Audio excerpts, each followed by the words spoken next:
이제 잠언서 16장 1절이에요. 앞에 화면에도 준비해 주셨나요? 같이 읽겠습니다. 시작.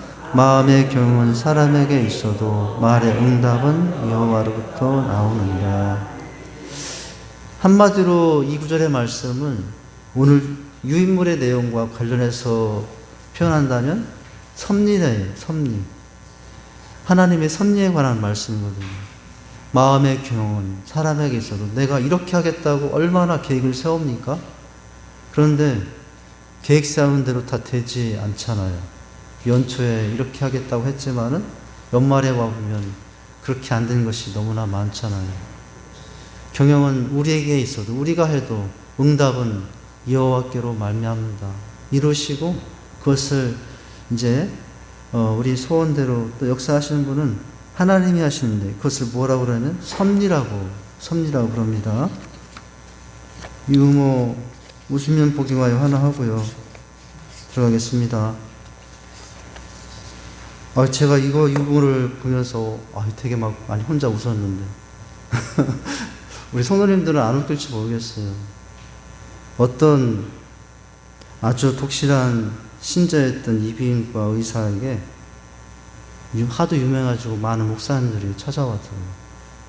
이제 그날도 두 분의 목사님, 이비인후과 하면 이 목소리하고 관련이 됩니까? 이제 두 분의 목사님이 연이어서 병원을 찾아와서 진료를 받아요. 근데 문제가 보니까 이 목사님들이 하도 막 소리 설교하고 찬양을 하니까 성대를 너무 많이 사용해가지고 성대가 무리가 와서 치료받으러 온 거예요. 이제 두 분 중에 첫 번째 목사님에게 의사가 말했습니다. 이제 진료하고 나서 첫 번째 목사님에게 의사가 이제 이렇게 말하는 거예요. 목사님, 성대에 무리를 주지 않도록 설교하실 때 목소리를 낮추시고요. 찬송가는 가급적 부르지 마시기 바랍니다. 그러면 안 되잖아요. 어떤 이 의사는 그래도 환자로 보고 말해준 거예요. 목을 너무 많이 쓰면 안 되니까 목소리를 낮추라고. 저기 직산교회 보면 최석한 목사님처럼 낮추라고. 그건 아니고 제가 요즘 막 소리를 지르기 시작할 때가 많은데 그거는 제가 만든 거예요. 근데 두 번째 목사님이 이제 온 거예요. 두 번째 목사님 보고도 근데 보니까 첫 번째 목사님하고 똑같아. 그래가지고 이제 진단을 냈습니다. 목사님, 성대에 무리를 주지 않도록 설교 시간을 대폭 줄이시기 바랍니다. 그리고 찬송가도 짧은 것만 부르시면 좋겠습니다. 설교를 짧게 하시고요. 찬송가도 좀 짧게 좀 부르시기 바랍니다. 근데 이것을 보고 있던 옆에 간호사가 너무 이상한 거예요. 진단은 똑같이 나왔어요. 첫 번째 목사님하고 두 번째 목사님하고 진단 똑같이 나왔는데 나중에 그 목사님이 지나간 다음에 이제 이 간호사가 의사에게 물었답니다. 아니 선생님, 두 분 목사님 증상이 똑같았는데 왜 첫 번째 목사님하고 두 번째 목사님 처방이 다르세요? 그러자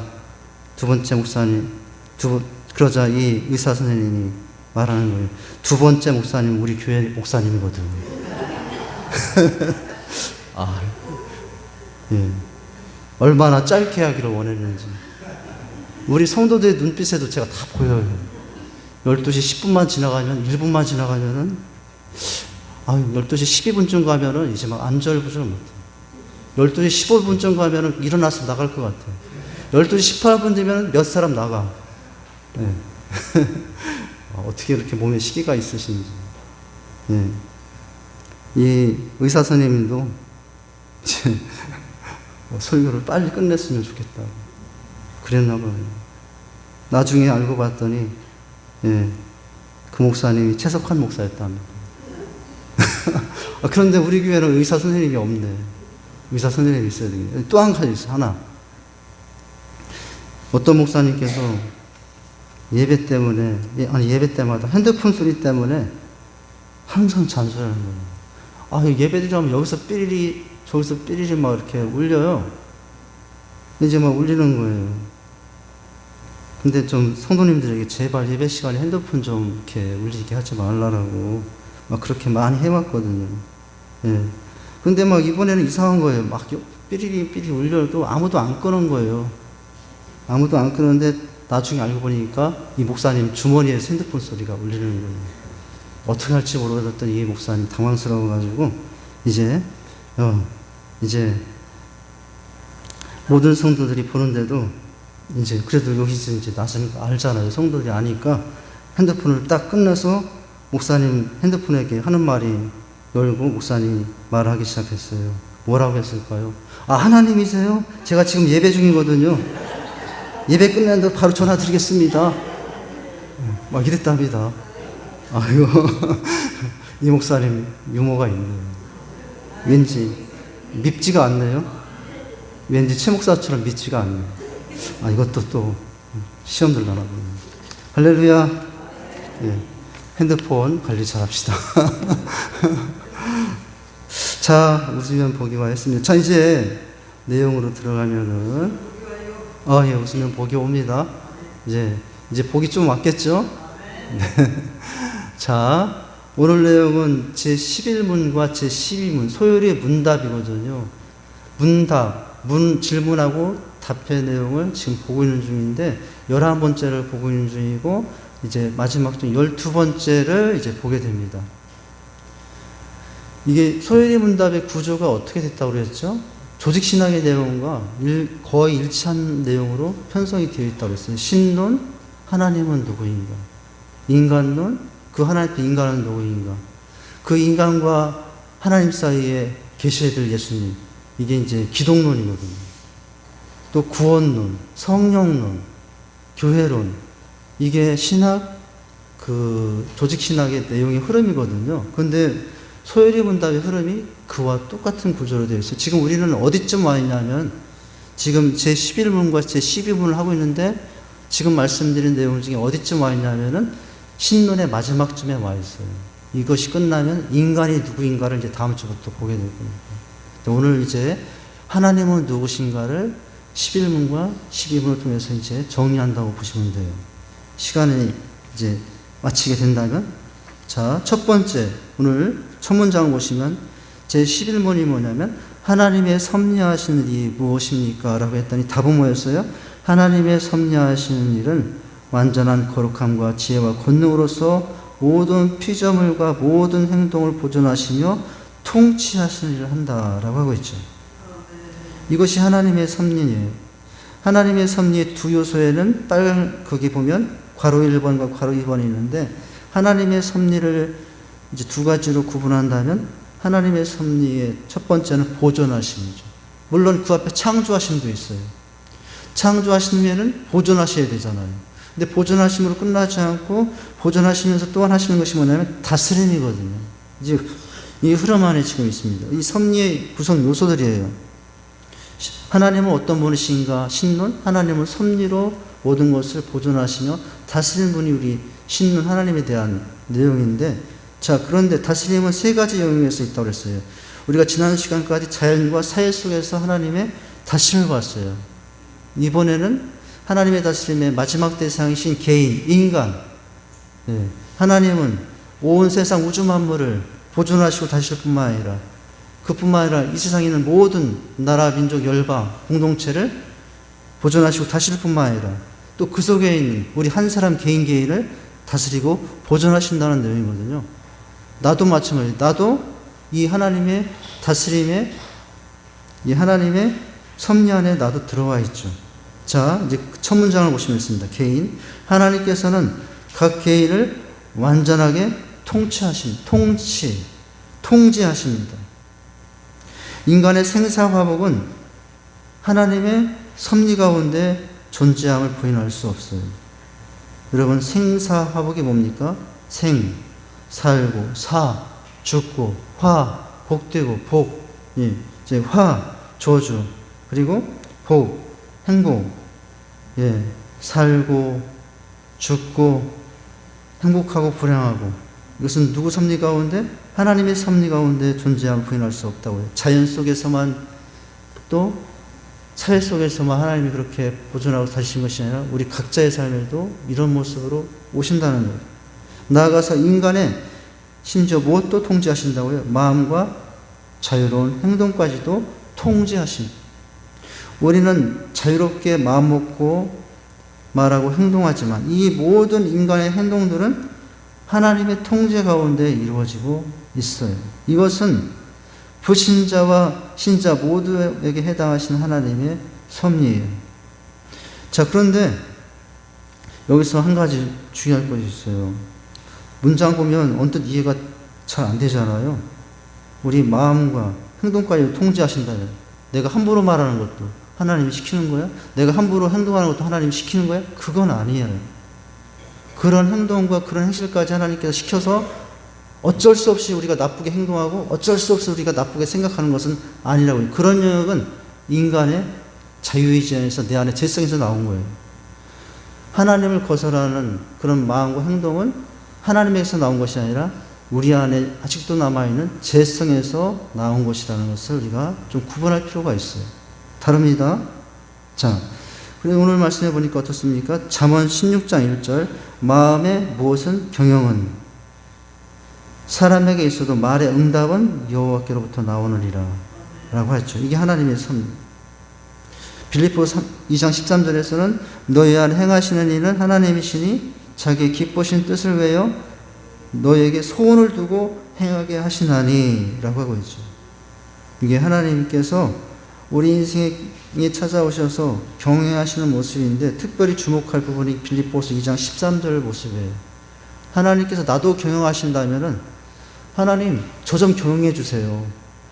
저 못났어요. 저 마음대로 하는 아직도 고집이 남아있어요. 그러니 정말 하나님 제발 제가 제 고집대로 하지 않게 하시고 제발 제 정욕대로 어떻게 하지 않게 하시고 좀 저를 그런 거 없이 해주시고 좀 해주세요. 예.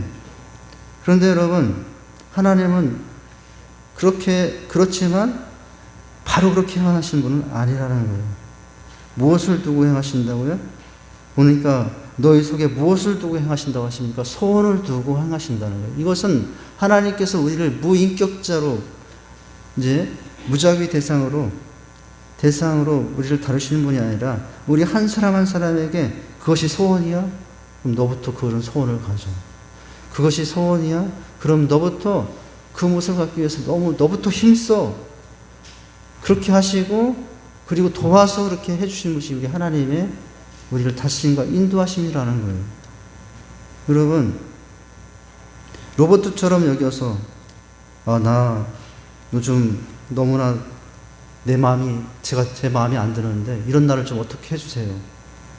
그래 알았어. 너 눈 감고 자고 있어. 내가 자는 동안 뚝딱 해놓을게. 그렇게 해서 내일부터는 이전에 없던 것들은 이제 전혀 안 해. 갑자기 놀부가 흥부가 되었어.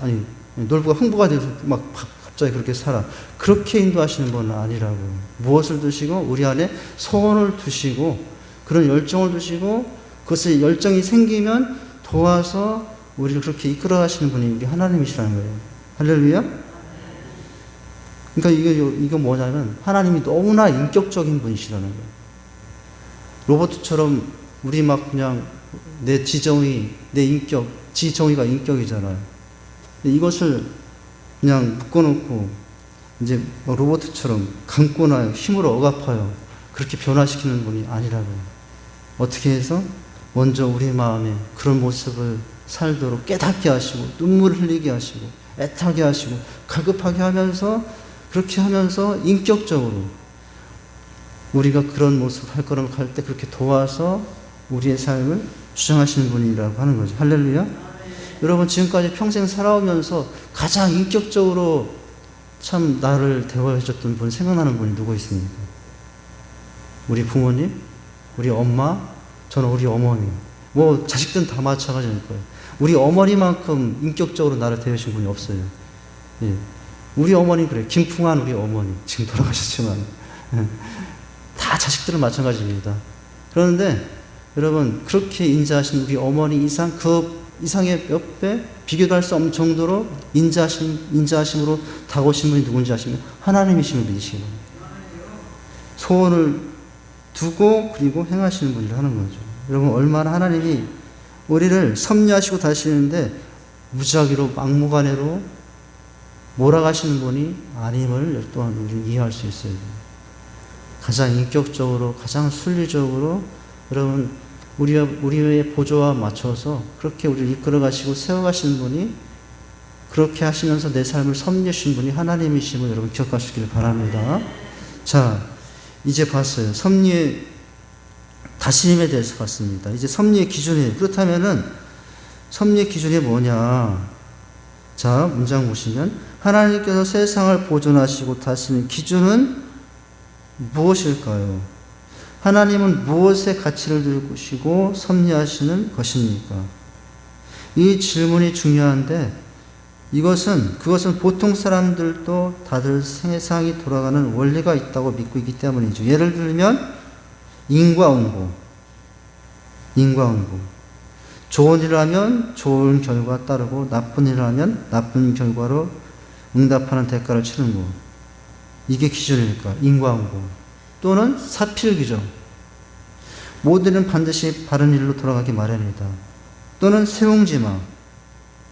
세상의 일을 헤아리기 어렵다는 의미로 행복이 불행의 원인이 될 수 있고 또한 그 반대가 될 수 있다고 가르치는 것과 같은 것들이다. 이것이 기준일까? 인과응보가 기준일까? 하나님이라면 그렇게 하시는 분이죠. 사필규정 하나님이라면 그렇게 하시는 분이죠. 세옹지마 하나님이라면 그렇게 얼마든지 하실 수 있는 분이에요. 세옹지마를 얼마든지 행할 수 있는 분. 그것이 기준일까? 자, 그 다음 문장 보면 뭐예요? 그러나 성경에 가르치는 것은 하나님께서 세상에서 되어가는 모든 일들을 다 그분의 계획 가운데 의도하시고 이끄셔서 결국 하나님의 뜻대로 이루시고 하나님이 영광 받으신다는 것이에요. 여러분, 하나님의 섭리 기준은 나왔어요. 뭐예요? 하나님의 뜻이에요. 모든 섭리, 그것이 자연이든 그것이 사회 어떤 공동체 민족과 일방이든 그것이 우리 각자 개인이든 그 모든 섭리의 기준은 뭐예요? 하나님의 뜻이에요. 하나님의 뜻. 뜻과 하나님의 영광이에요. 창세기 45장 5절에 보면 동생 요셉을 판 일로 인해 고통하며 부러워하는 형들을 위해서 요셉이 말합니다. 뭐라고 말합니까? 여기 하나님의 뜻이 나와요. 이 상황 가운데 요셉이 형들을 복수하지 않고요. 만약에 요셉이 하나님의 뜻 가운데 벗어나서 어떤 세상의 기준, 인과응보, 사필규정, 세옹지마를 했다면 이날 형들 죽는 날이에요. 근데 요셉은 형들을 죽이지 않죠. 그 일도 누구 하신 일이라고 믿었기 때문에 하나님의 뜻 안에서 이루어진 일이라고 믿었기 때문에 인과응보의 원리가 아니고 사필규정의 원리가 아니고 인과응보를 했다면 인과응보해야잖아요. 사필규정을 했다면 사필규정으로 동생을 팔은 이 형들이 총리가 된 요셉 앞에서 목숨을 잃어야 되는 거잖아요. 근데 그렇지 않다고요. 자, 내용 보세요. 다시 45장 5절에 보면 동생 요셉을 판 일로 인해 고통하며 무서워한 형들을 위해 요셉이 말합니다. 당신들이 나를 이곳에 팔았다고 해서 근심하지 마소서, 한탄하지 마소서. 하나님이 생명을 구원하시려고 나를 당신보다 먼저 보내셨나이다. 여러분, 지금 요셉은 무엇을 중심으로 자신의 인생을 해석하고 있습니까? 하나님의 뜻을 가지고 인생을 해석하고 있어요. 형들이 하는 것이 아니라 그 뒤에 누가 있었다고요? 하나님이 있었다고요. 그러니 형들을 미워할 수 있습니까? 자, 그 다음 보면 형제들이 자기를 이스마엘 사람에게 팔아서 자기가 애굽으로 오게 된 것을 단순히 사람의 한 일로 해석하지 않고요. 가족의 생명 구원을 위한 하나님의 뜻이었느라고. 여러분, 오히려 가문을 구하는 기준이에요. 알고 보니까 하나님의 뜻이 있었어요. 먼저 자신을 보내서 흉년이 올 때 온 가족들이 여기에 와서 피신함으로 그 가족을 전체를 살리려고 하신 하나님의 놀라운 뜻이 이 팔려가는 형제들의 팔려가는 그 속에 있었다는 거죠. 여러분, 참 신비롭지 않습니까? 인생, 여러분, 이 요셉의 인생 속에 이런 우여곡절이 많지만은 이 요셉이 이 하나님의 뜻을 붙잡고 살았기 때문에 그가 끝까지 망가지지 않았어요. 하나님의 뜻을 붙잡고 살았기 때문에 그게 독하시지 않았다고요. 하나님의 뜻을 붙잡고 살았기 때문에 선함을 유지하고 여러분 자비와 긍휼의 마음을 가지고 형들을 용서할 수 있었던 거예요. 네. 만약 형들이 한 일이었다고 생각한다면은 이 만나는 날 형들 이제 마지막 운명의 날이에요. 자, 차차로 뭐죠? 뜻이었다라고 고백합니다. 하나님의 섭리란 이런 것입니다. 하나님의 백성들이 하나님의 뜻을 따라서 살 때 차차로 깨달아지는 것입니다. 좀 더 빨리 깨닫는 사람도 있고 좀 지난 후에 깨닫는 사람도 있어요. 예. 여러분, 사람은 깨달음이 있어야 돼요. 깨닫지 못하는 사람은 짐승이 될 수 있어요. 짐승만도 못한 사람이 될 수 있어요. 그러잖아요. 저 짐승만도 못한 놈이라고. 그런 소리를 듣는 게 왜냐면 깨달음이 없기 때문이에요. 근데 누가 깨달음이 있게 돼요? 하나님의 뜻을 붙잡고 사는 사람은 깨닫는 사람이 돼요. 어떻게 돼요? 여기 보니까 차차로 깨닫게 되고, 빨리 깨닫는 사람도 있고, 예, 지난 후에 깨닫는 사람도 있고. 할렐루야. 우리 옆에 있는 분들에게 한번 인사하십니다. 차차로 알게 됩니다. 예. 뜻을 붙잡고 살면, 하나님 도대체 이게 무슨 뜻이에요? 왜 이런 일이 왜 내 삶에, 내 환경에 이런 일이 있습니까? 그럴 수 있잖아요. 그런데 그때 무엇을 붙잡아요? 하나님의 뜻을 붙잡는 거예요. 그러면 깨달은 사람이 되고, 그 깨달음에서 하나님의 사랑을 발견하고 그 속에서 오히려 하나님의 은혜 가운데 세움받은 인생이 되는 거예요. 할렐루야. 자, 그 다음 보면, 그러나 어쨌든 하나님의 백성이 깨닫는 것이지 하나님과의 관계를 맺지 않고 하나님 없이 사는 사람들은 하나님의 섭리에 큰일이 옆에 일어나도 알지 못해요. 깨닫는 사람은 오직 누가만 깨달아요? 하나님과 함께하는 사람. 하나님을 알지 못한 저밖에 불신자들은 이런 깨달음이 없다고요. 그러니 어떻게 삽니까? 그냥 보이는 대로 반응하고 살아요. 보이는 대로 감정대로 살고, 보이는 대로 기분대로 살고. 그러나 우리는 그렇게 살지 않죠. 감정대로, 기분대로, 또는 그렇게 살지 않죠. 왜냐하면 하나님의 뜻을 생각하고 살기 때문에 그래요. 자, 하나님의 섭리의 큰 일이 옆에서 일어나도 알지 못한 누구요? 하나님 없이 하는 사람들. 자, 하나님의 섭리를 깨닫는 지혜는 누구에게만 있다고요? 하나님의 백성에게만 있어요. 그래서 사람들은 어떤 사건들이 묘하게 자신에게 잘된 일이 일어날 그것을 하나님 없는 사람들은 뭐라고 말해요? 운이 좋았네. 운이 좋았다든지 우연이라고 하든지. 하나님 모르는 사람들은 그렇게 말하고 산다고요. 어떻게 그렇게 우연히. 참 운이 좋았어. 근데 여러분, 운이 좋은 게 아니라 누가 도와준 거예요? 하나님이 도와준 거잖아요. 우리는 그 집안 되게 운이 좋네? 그 사람 되게 운이 좋네? 이런 말은 우리 믿는 사람들의 입에서는 이제 하기 조심스러운 말인 거예요. 하지 말아야 될 말인 거죠.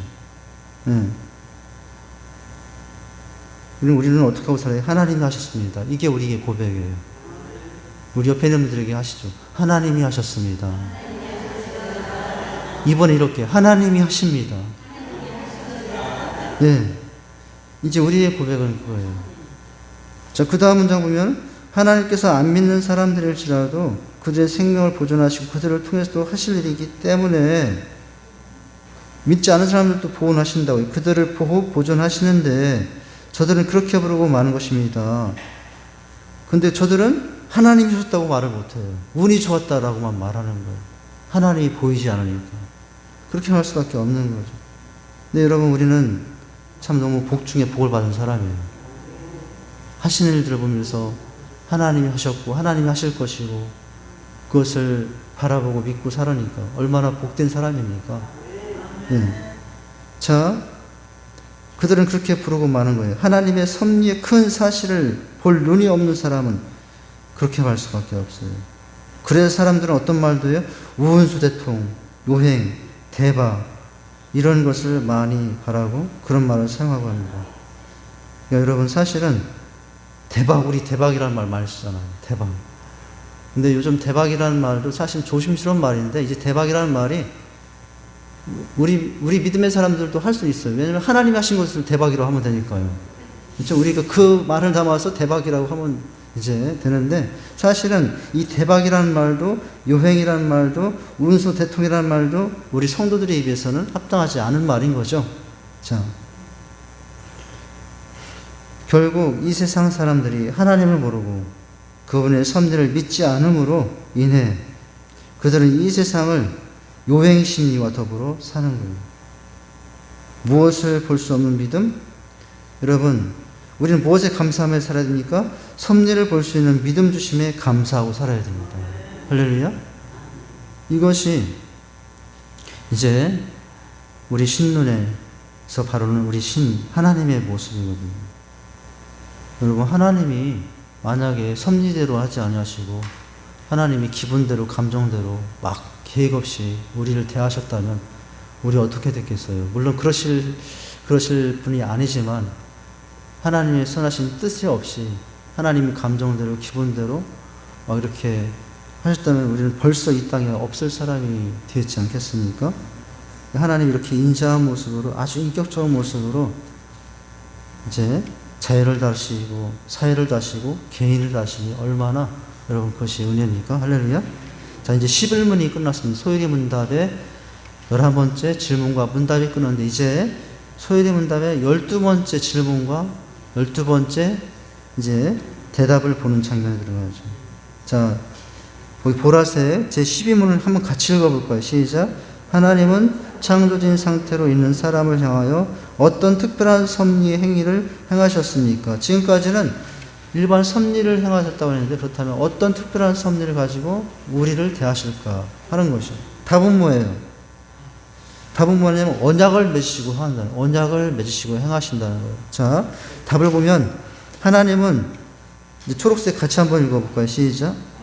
하나님은 사람을 창조하시고 완전한 순종을 조건으로 삼아 생명의 언약을 맺으시고 선악을 분별하는 나무 실과를 먹은 것을 사망의 벌로서 금하셨다라는 내용이에요. 자, 이것은 이제 이렇게 하나님의 창조된 상태 안에서 어떤 특별한 섭리를 가지고 행하시는가 하면 약속을 맺으시고 약속에 따라 상을 주시기도 하고 약속에 따라 벌을 주시기도 하심으로 섭리하시고 계시다. 이게 하나님께서 우리를 다루시는 특별 섭리의 모습이에요. 자, 그 뒤에 보면은 창세기 말씀, 호세아 말씀, 로마서 말씀이 있는데요. 로마서 창세기 2장 10절 말씀 보면 이렇게 되어 있죠. 선악을 알게 하는 나무의 실과는 먹지 말라. 네가 먹는 날에는 정령 죽으리니. 이게 이제 하나님의 섭리와 관련된 말씀이에요. 이렇게 하면 살고 이렇게 하면 죽는다. 예.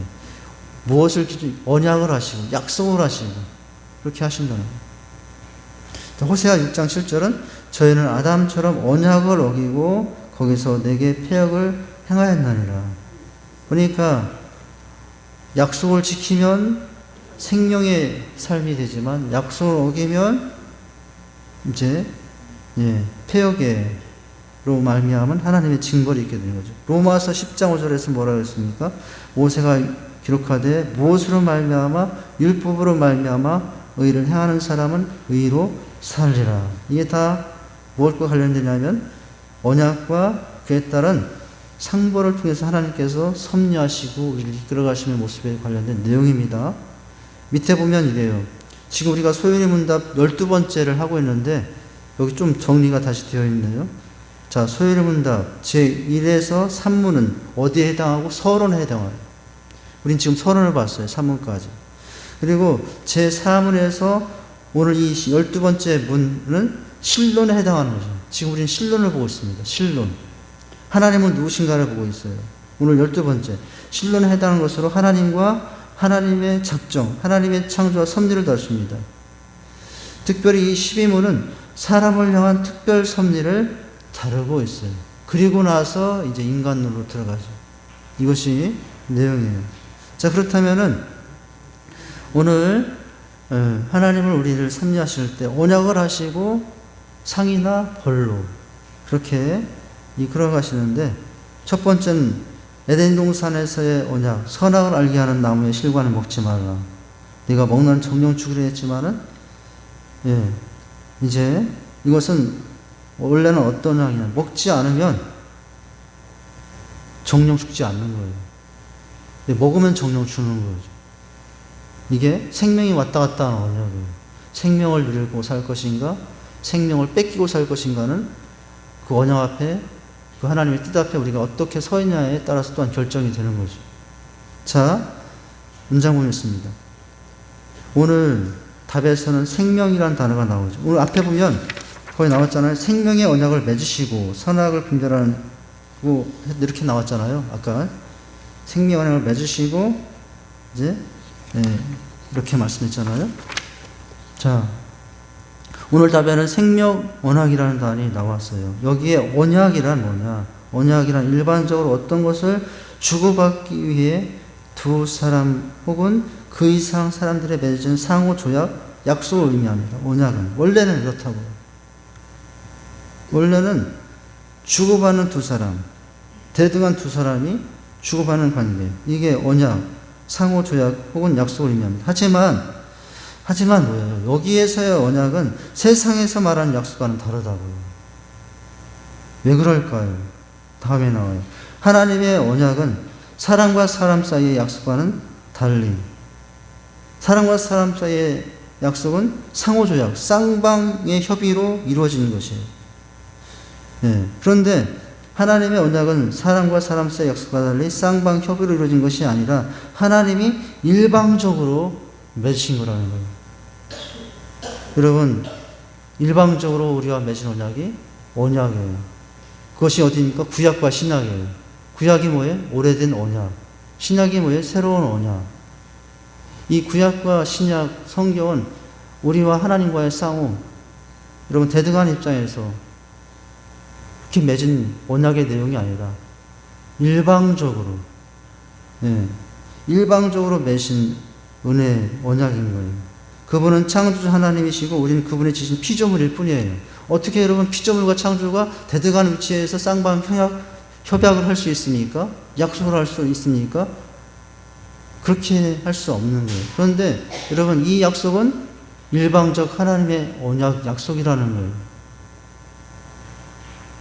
이 약속을 받을 대상이 우리는 아니었다고요. 이 놀라우신 하나님의 축복의 약속을 받을 대상이 아니었다고요. 그런데도 여러분 그렇게 부족한 인생에도 이 약속을 하시고 이 약속대로 축복하신 모습이 얼마나 하나님의 인자하신 모습입니까? 얼마나 인격적인 하나님의 모습입니까? 할렐루야. 자, 그 다음 문장 보면 이 생명 언약, 즉 선악과 언약은 하나님과 인간 사이에 맺은 최초의 언약이에요. 그 에덴 동산에서의 선악과를 따먹지 말은 최초 언약이라고. 최초의 언약으로서 선하신 하나님과 인간 사이의 관계를 규정하고 또한 유지시키기 위한 유일한 식음석이 사과를 따먹느냐 먹지 않느냐. 여러분 하나님이 먹고 싶어서 따먹지 말라고 했을까요? 내가 하나님께서 이 과수원 중에 제일 맛있는 거니까 따먹지 말라고 하셨을까요? 그게 아니에요. 선악과를 따먹지 말라는 것은 이 에덴 동산의 중심은 누구라는 것을 늘 기억하게 하는 거예요. 하나님이라는 것을 늘 기억하게 하기 위한 거예요. 먹을 때마다 하나님이 따먹지 말라고 그랬지. 이 에덴 동산 누구 것이다? 내 것이 아니라 누구 것이다? 하나님 것이다. 이것을 생각하게 하는 중요한 여러분 그거였어요. 유일한 시금석이었다. 또한 모든 인류의 후손들에게 하나님에 대한 인간의 기본 자세인 순종의 당위성과 그 결과의 엄중함을 밝히고 있는 최초의 율법이 최초의 율법이라고요. 뭐가요? 선악을 알게 하는 나무의 실과는 먹지 말라. 네가 먹는 날에는 정령 죽으리라. 이 에덴 동산에서 생명수 가운데 살지만 축복이잖아요. 근데 먹으면 죽으리라 라고 하고 있죠. 이게 뭐예요? 최초의 언약이고 최초의 율법의 내용이 해당됩니다. 또한 이 언약 율법은 예수 그리스도와의 연합을 통해 새로운 구속의 법의 효력 아래 있지 못한 사람들, 불신자들에게는 지금도 적용되고 있는 언약법이에요. 지금도 이 세상에 많은 사람들은 이 에덴 동산의 이 언약에 따라서 하나님은 어떻게 하십니까? 그들을 다스리죠. 창세기 3장에서 인간들에게 선언한 전인격적 심판의 정당하고도 유일한 법적인 근거도 여기에서 나온 것이라는 거예요. 결국 성경의 언약은 말이 언약이지 실제로는 하나님이 자신이 지으신 사람들을 향하여 이렇게 행하시겠다는 자기 맹세의 표현이에요. 하나님께서 우리를 향하여 맹세하셨다고요. 원래는 누가 맹세해야 돼요? 우리가 맹세해야 되는 거예요. 원래는 하나님 맹세합니다. 예, 하나님 어떤 일이 따르겠습니다. 근데 지금 누가 맹세하고 있어요? 하나님이 맹세하고 있다고요. 하나님이 맹세할 분입니까? 우리가 맹세를 받을 대상입니까? 우리 맹세를 받을 대상이 되지. 맹세할 대상은 누구예요? 뭔가 더 큰 권력이 있고, 뭔가 큰 유명이 있고, 그런 사람들에게 맹세하는 것이지. 맹세는 그런 거거든요. 그런데 놀랍게도, 여러분 망극하게도 누구에게 맹세해요? 나같이 연약한 인생에 하나님이 맹세하시다니. 하나님, 왜 그러십니까, 하나님? 나같이 연약한 자에게 왜 그렇게까지 맹세하시며 나를 사랑하시려 하십니까? 할렐루야? 이게 생명언약의 표현이라고요. 이 선악과의 의미는 거기까지 표현된 하나님의 은혜예요. 이제 이것을 행위언약이라고도 하고, 이제 이 행위언약 때문에 인간은 죄성인지라 행위언약, 이 언약대로 살지 못해서 나중에 은혜언약이 나타나거든요. 그것은 누구냐면 예수. 나중에 가면 갈수록 이제 예수 안에서 이제 해결받게 하는 은혜예요. 여기 지금 마지막 문장만 정리하죠.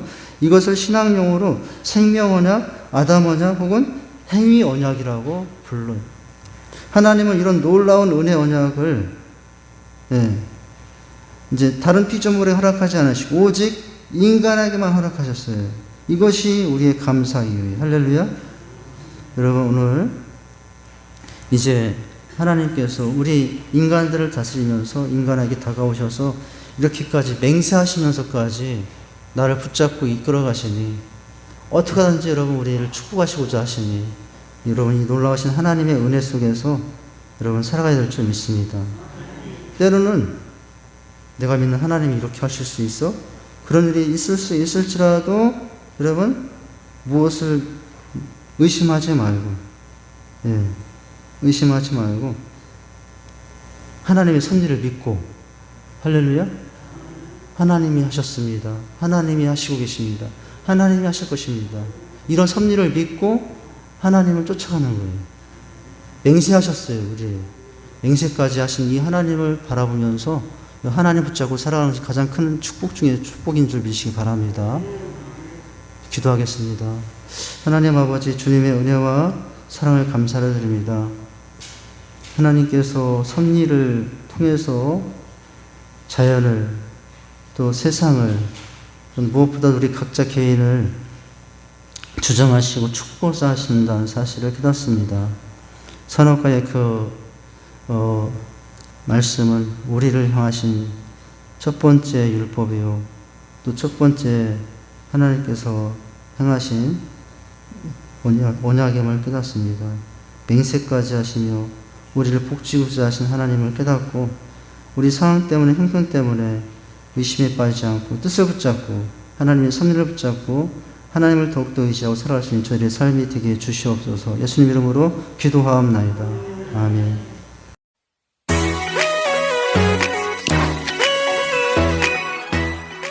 바둑에는 복기라는 개념이 있습니다. 내가 두었던 바둑돌을 다시 하나하나 되짚어가며 돌아보는 일입니다. 어떤 판단을 했고 어떤 선택으로 나아갔는지, 그리고 다시 그 길을 되짚어보며 앞으로 나아갈 길을 준비하는 것입니다. 우리의 신앙도 마찬가지입니다. 우리는 걸어온 길을 되돌아보며 내가 걸어온 길이 하나님이 바라시는 방향으로 걸어왔는지, 지난날의 나의 선택들이 하나님께서 기뻐하시는 방향을 향해 있었는지 살펴보아야 합니다.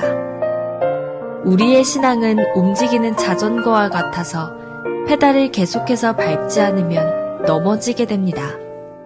우리의 신앙은 어느 영역에 도달했다고 해서 완성되는 것이 아닙니다. 나아가지 않으면 퇴보하는 것이 신앙의 길입니다. 여러분의 한 해는 어땠습니까? 1년을 마무리하는 이 시점에 우리가 걸어온 길을 다시 점검하고 돌아볼 수 있는 시간이 되었으면 좋겠습니다. 여러분의 신앙에 마침표는 없습니다. 단지 조금 힘에 붙인다면 쉼표를 찍어 잠시 쉬어가세요. 그리고 다시 나아갑시다. 우리 주님께서 다시 오실 그날이 우리의 신앙의 여정에 마침표를 찍는 순간입니다.